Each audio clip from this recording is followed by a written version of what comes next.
Le Muséum national d'histoire naturelle rassemble une dizaine de sites à Paris, en Île-de-France et en région, mais le cœur historique se situe au Jardin des Plantes, dans le 5e arrondissement.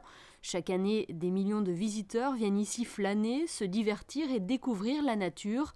Riche de son passé, le muséum travaille aussi vers l'avenir, à l'image de ses expéditions naturalistes baptisées « La planète revisitée ». L'objectif étant de dresser un inventaire précis des espèces animales et végétales encore non connues alors que les indicateurs environnementaux sont au rouge. Lancée en 2006, la Fondation Prince Albert II de Monaco soutient ces missions depuis 2009, celle au Mozambique et au Madagascar tout d'abord, puis celle en Papouasie-Nouvelle-Guinée en 2012. Les cartes de visite du muséum, c'est de faire de grandes expéditions exploratoires de la biodiversité, qui s'appellent la planète revisitée. Et c'est vraiment typique muséum. Il y a d'autres grandes structures qui font des expéditions, mais pas forcément dans le même état d'esprit. Et la Fondation Albert II est un de nos soutiens essentiels. Et j'espère que ça va continuer d'ailleurs. Épreuve des bonnes relations qu'entretiennent le muséum et la principauté, la visite du prince Albert II au Jardin des Plantes, mercredi et plus précisément au cabinet d'histoire, là où se tient actuellement une exposition dédiée aux crabes. On y découvre des espèces tout aussi étonnantes les unes que les autres. Un lieu qui n'est pas anodin puisque c'est ici qu'a été dévoilé l'Actaea grimaldii, un crabe aux couleurs de la principauté découvert à Madang, en Papouasie, lors de la présence du prince souverain. En général, on rentre d'expédition avec des prédictions, des présomptions de découverte, et puis il y a le temps de la vérification, qui prend couramment plusieurs années.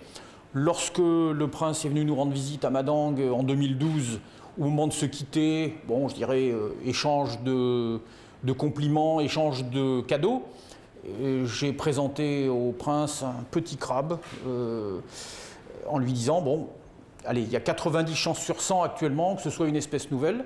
Les scientifiques ont le privilège de choisir le nom des espèces nouvelles qu'ils découvrent. Et avec votre permission, si cette espèce est confirmée comme étant nouvelle, elle pourrait porter votre nom. Voilà, on est donc presque 3 ans après.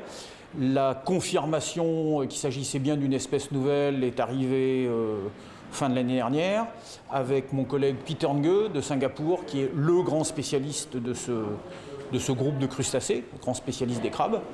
Et quelques mois plus tard, le temps d'organiser cet événement, nous allons présenter au prince la description de son crabe, Actaea grimaldii. Cette espèce est donc la première à porter le nom des Grimaldi en hommage au prince Albert II.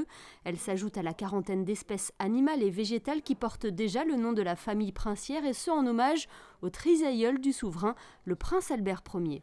On a des relations beaucoup plus anciennes avec Monaco, puisque dans nos collections, nous avons des spécimens récoltés par l'aïeul du prince actuel, Albert Ier, avec son yacht l'Hirondelle, qui a parcouru les mers européennes, la Méditerranée, mais aussi le golfe de Gascogne, par exemple, qui a ramassé des spécimens.